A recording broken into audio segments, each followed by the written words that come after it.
ایک عدالت قیامت کے دن لگے گی۔ یہ کمزور تھا نا، کچھ کر نہیں سکا۔ میرے نبی پاک صلی اللہ علیہ وسلم نے فرمایا سن لو، اگر سینگ والی بکری نے بغیر سینگ والی بکری کو تکلیف دی ہوگی نا تو قیامت کے دن اسے بھی بدلہ دینا پڑے گا کہ تیرے پاس سینگ تھے اور تو نے اسے مارا تھا۔ حضرت عائشہ صدیقہ رضی اللہ تعالیٰ عنہ فرماتی ہیں ایک عورت تھی، وہ بڑی باتیں سناتی اور آخر میں کہتی وہ ہار والا دن بھی بڑا عجیب دن تھا اور میرے رب کی قدرتوں کا دن تھا، وہ بھی بڑا عجیب دن تھا۔ سیدہ عائشہ صدیقہ رضی اللہ تعالیٰ عنہ ایک دن فرمانے لگی کہ تو ہار والے دن کا بڑا ذکر کرتی ہے، وہ کیا دن تھا؟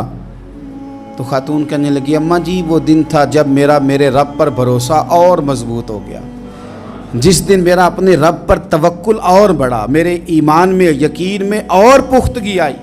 کہنے لگی میں ایک گھر کی کنیز تھی، نوکرانی تھی، اس گھر میں ایک بچی تھی جس کے پاس سونے چاندی ہیرے جواہرات کا ہار تھا۔ اس زمانے میں نا چمڑے کے اوپر لوگ ہیرے جواہرات لگاتے تھے، کئی دفعہ سرخ رنگ کے چمڑے پہ لگائے جاتے تھے، وہ بچی پہنتی تھی تو کہتی ہوں بچی کے اس نے اتار کے رکھا یا اس سے گرا وہ ہار تو چیل اسے اٹھا کے لے گئی گوشت سمجھ کے اور میرے سامنے اٹھا کے لے گئی۔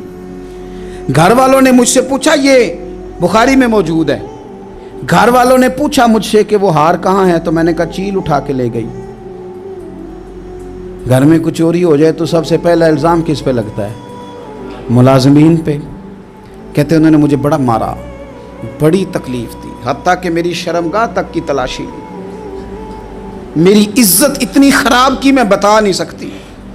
میں نے اپنی زندگی میں ایک واقعہ دیکھا، ایک امیر گھر میں چوری ہو گئی، ملازم کو اتنا مارا کہ وہ چارپائی پہ پڑ گیا، پولیس والوں سے اتنی مار پروائی گئی کہ وہ بیچارہ چارپائی پہ پڑ گیا اور پھر وہ اتنا بیمار ہوا اور کچھ دنوں کے بعد پتہ چل گیا کہ چور تو اپنا بیٹا ہے ان کا، پھر اس کا انتقال ہو گیا۔ اب وہ سیٹھ صاحب اور گھر والے آ کے نا مرنے والے کے کان میں معافیاں مانگ رہے ہیں، کان میں۔ تو میں نے ان سے پھر کہا تھا کہ یہ تو اب چلا گیا ہے، تمہارا زور چلتا تھا نا تو تم نے قانون خریدا اور تم نے اسے جتنا ہو سکا تم نے اسے مار پڑوائی۔ وہ خاتون عرض کرتی ہے سیدہ عائشہ کی خدمت میں کہ مجھے بڑا مارا، مجھے تکلیف دی، میں کہہ رہی تھی کہ میرے سامنے چیل لے گئی ہے پر وہ نہیں مان رہے تھے، اماں جی انہوں نے مجھے بڑا مارا۔ حضرت عائشہ صدیقہ کہتی ہیں پھر کیا ہوا؟ کہنے لگی اماں جی جب کوئی میرا مددگار نہ رہا، مجھے تکلیف دے رہے تھے، رسوا کر رہے تھے، تو میں نے اپنے رب سے مدد چاہی، میرے رب کی طرف میں نے توجہ کی، میں نے کہا مالک اب تو ہی میرا مددگار ہے۔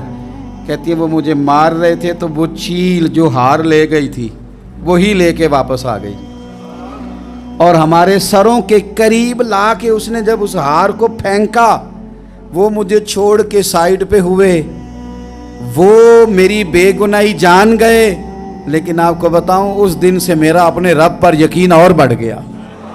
مجھے سمجھ آ گئی کہ جب انسان پورا ٹوٹ جاتا ہے اور جب کوئی چاروں جانب اس کا مددگار نہیں ہوتا تو رب تو ہوتا ہے نا، اللہ تو اس کا مددگار ہوتا ہے نا، وہ تو پھر اپنے اس بندے کی مدد کرتا ہے نا، پھر وہ تو توانائی دیتا ہے نا، وہ تنہا نہیں چھوڑتا، وہ تو آنسوؤں والوں کے آنسوؤں پہ بڑا کرم فرماتا ہے، وہ تو قسم پرسی میں آ جاتا ہے، اس کی رحمت بڑھ کے استقبال کر لیتی۔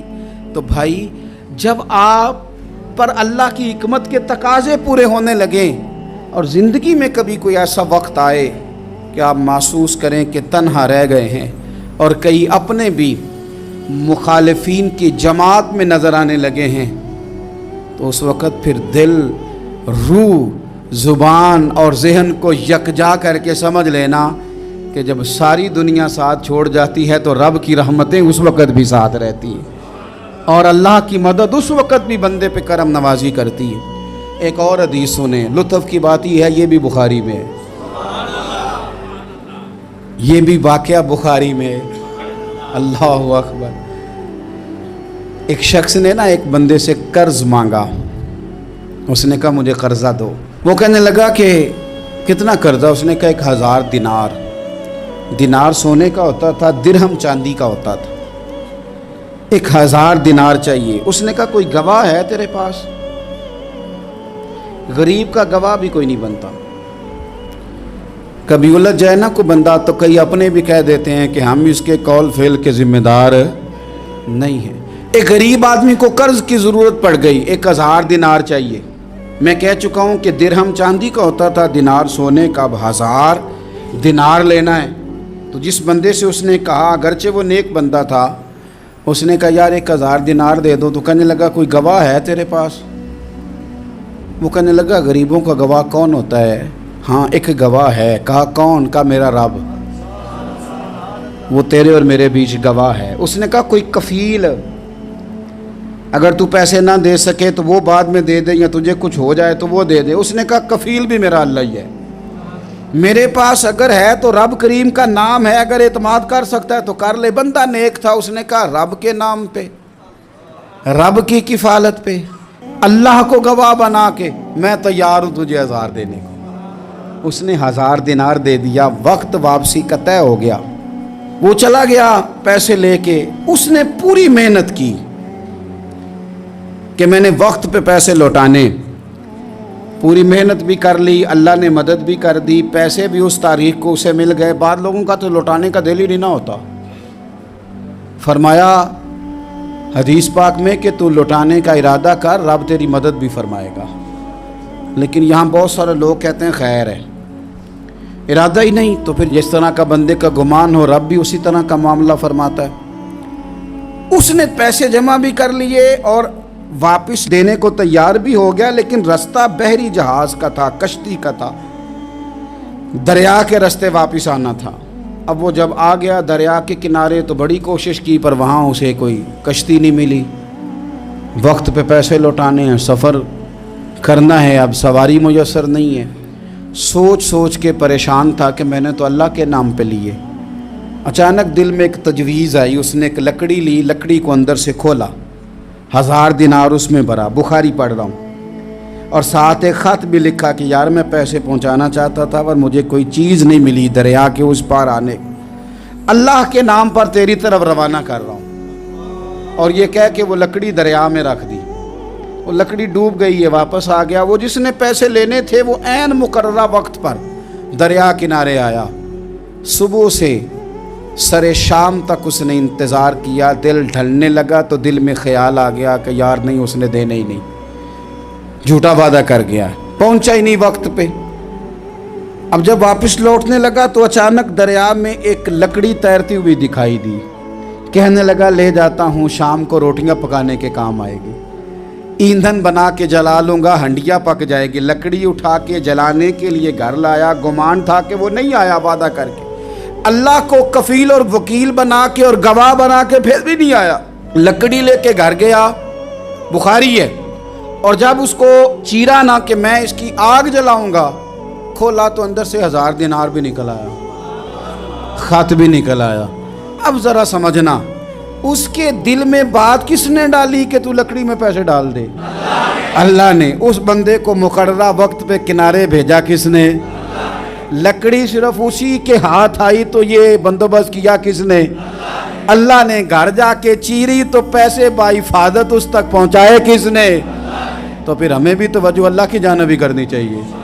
ہمارے پہ دل کی توجہ رب کی طرف ہی ہونی چاہیے نا. ہمیں ادھر ادھر جانے کی, دیکھنے کی, بندوں پر غور کرنے کی ضرورت کیا ہے؟ وہ پیسے پہنچ گئے, یہ وہاں اپنی جگہ پہ پریشان تھا. اس نے 1000 دینار اور جمع کیا. پھر دوبارہ ایک دن دریا کنارے آیا, کشتی مل گئی. بیٹھ کے اپنے اس بھائی کے پاس آیا, کہنے لگا دیکھنا مجھ پر بدگمان نہ ہونا, پیسے اس تاریخ کو بھی جمع کر لیے تھے. دریا پہ آیا تھا پر کشتی نہیں ملی تھی. پھر میں نے نا لکڑی میں ڈال کے خط ڈال کے تیری طرف بھیج بھی دیے تھے, لیکن آج میں پھر لے کے آ گیا ہوں. وہ کہنے لگا خوش ہو جا, جس رب کو تو نے میرا اور اپنا گواہ بنایا تھا اس رب نے میرے تک پہنچا بھی دیے ہیں. جب لوگ اللہ کو گواہ بناتے ہیں, رب کی جانب اپنی توجہ کرتے ہیں, اپنی چاہتوں, خواہشات اور اپنی ساری چٹھیاں اپنے رب کریم کی رحمت کی طرف روانہ کرتے ہیں, پھر اللہ اپنے بندوں کو مایوس نہیں کرتا. اللہ اپنے بندوں کو نواز دیتا ہے. جب رب بندوبست کر دے, جب اللہ اہتمام کر دے. میرے بھائی ضروری تو نہیں کہ ہم پریشان ہی رہیں کہ یار یہ کام میں نے کیا نہیں, میرے کھاتے ڈال دیا گیا, یار اس جرم کا میں مجرم ہی نہیں اور میرے منہ پہ سیاہی ملنے کی کوشش کی جا رہی, یہ میرا کھاتا ہی نہیں اور لوگ مجھے تکلیف دے رہے ہیں. ضروری نہیں کہ آپ ہی وضاحت کریں, میرا رب بھی بندوبست فرما دیا کرتا ہے. اور جو اہتمام اللہ کرتا ہے نا, جو بندوبست رب کرتا ہے, آزمائش آ جاتی ہے, بڑے بڑوں پہ آ جاتی ہے, لیکن بعض اوقات بڑی تکلیف ہوتی ہے جب اس بندے کو لوگ کٹہرے میں کھڑا کر دیں جس کا جرم ہی کوئی نہیں, اس شخص سے لوگ سوال جواب شروع کر دیں جس بیچارے کے خیال میں بھی وہ بات نہیں. پھر وہاں وضاحتیں دینا, نہ کردہ گناہوں کی وضاحتیں دینا, یہ بڑا بوجھ بنتا ہے, بڑی تکلیف ہوتی, اور لوگ کرتے ہیں یہ کام. پھر اللہ تعالیٰ جب بندوبست فرمائے, صحیح بخاری میں حضرت جریج کا ذکر فرمایا. جریج نفل پڑھ رہے تھے, ماں نے آواز دی, وہ آ نہیں سکے, نماز میں تھے, ماں ناراض ہو گئی. اس نے ہاتھ اٹھا کے کہا اللہ یہ اتنی دیر تک مرے نہ جب تک کسی بری عورت کا منہ نہ دیکھ لے. کسی اور کی دعا کے لیے سند نہیں ہے کہ وہ تیرے حق میں ضرور قبول ہوگی, لیکن ماں باپ کی دعا کے لیے میرے نبی پاک نے سند بیان کی ہے. سید عالم صلی اللہ علیہ وسلم فرماتے ہیں جب بھی ماں باپ اولاد کے لیے ہاتھ اٹھاتے ہیں رب ضرور قبولیت کا شرف عطا کرتا ہے. تو جہاں سند موجود ہے نا, کچھ افتتاح ابا جی سے بھی کرا لینے چاہیے, کچھ کام شروع کرنے سے پہلے صرف اماں سے ہی دعا کرا لینی چاہیے. یہ والا افتتاح بھی بڑے کام کا ہے کیونکہ یہاں سند بیان کر دیا میرے نبی کریم. تو جناب جریج کی ماں ناراض ہو گئی, کہنے لگی اللہ اس نے میری بات نہیں سنی. اب تھے تو وہ نیک, لیکن رب کریم کی حکمت کا تقاضا ہے, ماں کی دعا کو بھی قبول کرنا تھا. اللہ نے آزمائش میں مبتلا کر دیا. والدہ تو چلی گئیں, وہ ایک خیمے میں, ایک کٹیا میں, ایک جھونپڑی میں عبادت کرتے تھے, اللہ کو یاد کرتے تھے, رب رب کرتے تھے, اور لوگ ان کی بڑی تعریف بھی کرتے تھے.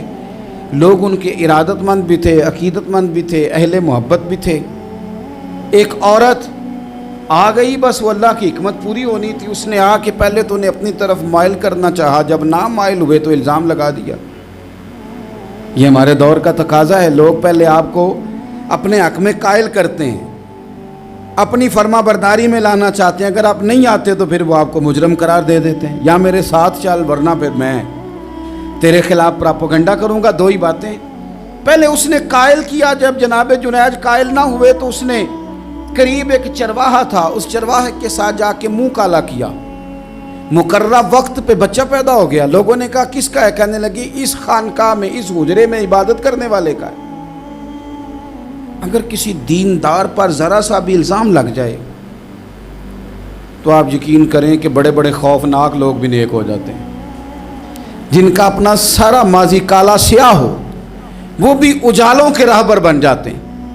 جن کی اپنی زبانیں ساری زندگی آلودہ رہی ہوں وہ بھی بڑے بڑے اعلیٰ سچ بولنے لگتے ہیں.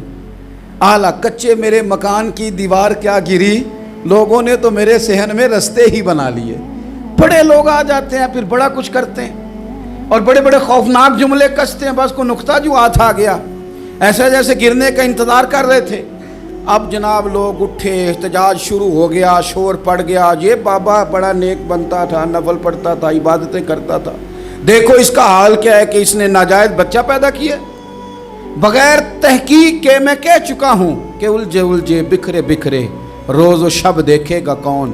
لوگ تیرا جرم دیکھیں گے, سبب دیکھے گا کون. لوگ تیرا جرم دیکھیں گے, سبب کوئی غور نہیں کرتا کہ وجہ کیا تھی. او بھائی کچھ تو مجبوریاں رہی ہوں گی, یوں ہی کوئی بے وفا نہیں ہوتا.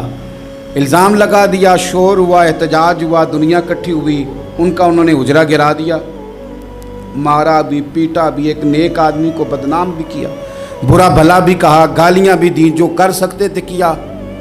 اب جب سزا دینے لگے نا تو جناب جریج کہنے لگے تھوڑی سی اجازت دیتے ہو, مار تو تم نے دینا ہی ہے. کہا جناب ٹھیک ہے دیتے ہیں. انہوں نے کہا صرف 2 نفل پڑھنے ہیں. اب وہ نفل پڑھ رہے تھے تو لوگ اس وقت بھی کہہ رہے تھے فراڈ ہی کر رہا ہے, دھوکہ ہی دے رہا ہے. چونکہ ذہن بن گیا نا, بدگمانی آ گئی.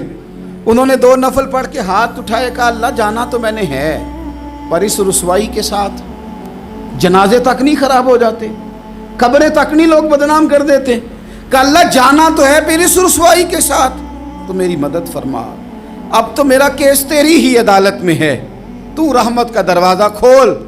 ہاتھ اٹھائے, دعا مانگی, نفل پڑھے, پورے مجمع پہ نظر دوڑائی, کوئی نہیں تھا سپورٹ کرنے والا. کل تک جو کہتے تھے نا تیرے لیے جیئیں گے, تیرے لیے مریں گے, ساری عمر ہی آٹا گدہ ہے, لکھاں کیتے نہیں پیڑے. اب وقت آیا ہی تے محمد بخشا کوئی نہیں ہو بیٹھا نیڑے. ایک بندہ بھی نہیں تھا ووٹر سپورٹر ساتھ دینے والا, کوئی نہیں تھا. تو جناب جنید بچے کی طرف اشارہ کر کے کہنے لگے کوئی نہیں بول رہا, تو ہی بول کے بتا دے تیرا باپ کون ہے, تو ہی بول کے بتا دے کون ہے. اللہ اکبر. میرا رب جب چاہے تو بچے بولتے ہیں, رب چاہے تو گونگے بولتے ہیں, رب جب چاہے تو پھر پتھر بھی بولتے ہیں. جب کہا نا تو ہی بتا تو بچہ بولا, اور بول کے کہنے لگا میرا باپ جریج نہیں, میرا تو وہ ہے جو بکریاں چرانے والا ہے, وہ میرا باپ. جب رب کریم نے توفیق دی تو بچہ بول پڑا. جب رب بندوبست کرتا ہے کسی کی عزت کی حفاظت کا تو پھر کوئی اسے رسوا کر سکتا. یاد رکھنا جب رب محافظ ہو تو پھر لوگوں کا پراپوگنڈا وہاں کچھ کر سکتا. لوگ کئی دفعہ بڑا گہرا جال بنتے ہیں, سازش کا رنگ بڑا گہرا ہوتا ہے, عام سادے آدمی اس کو سمجھ نہیں پاتے, اس پراپوگنڈے کا حصہ ہو جاتے ہیں, انہیں پتہ ہی نہیں چلتا یہ بات دراصل کیا کی جا رہی ہے. یہ کتنی گہری حسد کی آگ ہے جس کو لوگ بغض کے ساتھ ہوا دے رہے ہیں, اپنی عداوت کے ساتھ اس کو زیادہ جلا رہے ہیں. حضرت سیدنا عائشہ صدیقہ رضی اللہ تعالیٰ عنہ بیان کرتی ہیں, اور لطف کی بات یہ بھی بخاری میں موجود ہے. میں نے جناب جنید کا قصہ عرض کیا تو بخاری سے, یہ عرض کر رہا ہوں تو بخاری سے. یہ واقعہ میں حضور کی امت کے کسی ولی کا بیان کرتا تو لوگوں نے کہنا تھا ہماری سمجھ میں نہیں آتا. بعض لوگوں کا خیال ہے کہ داتا صاحب کی کرامت بھی نبی پاک کی بیان کریں. او خدا کے بندوں کو خیال کرو, داتا صاحب تو کئی سو سال بعد آئے ہیں, وہاں اگر کوئی کرامت ہوگی تو حضور بیان کریں گے. اگر نبی کریم نے پچھلے بنی اسرائیل کے ولیوں کی کرامتیں بیان کر کے تمہیں بتائی ہیں تو اس کا معنی یہ ہے کہ اگر وہاں اللہ یہ شان عطا کر سکتا ہے تو تم تو امتوں کی سردار امت ہو, ان پر تو نیرا فضل ہے, تم پر تو رب کا فضل کبیر ہے. تو بس لوگ سمجھنے کو تیار نہیں, پچھلوں کی مان لیتے ہیں.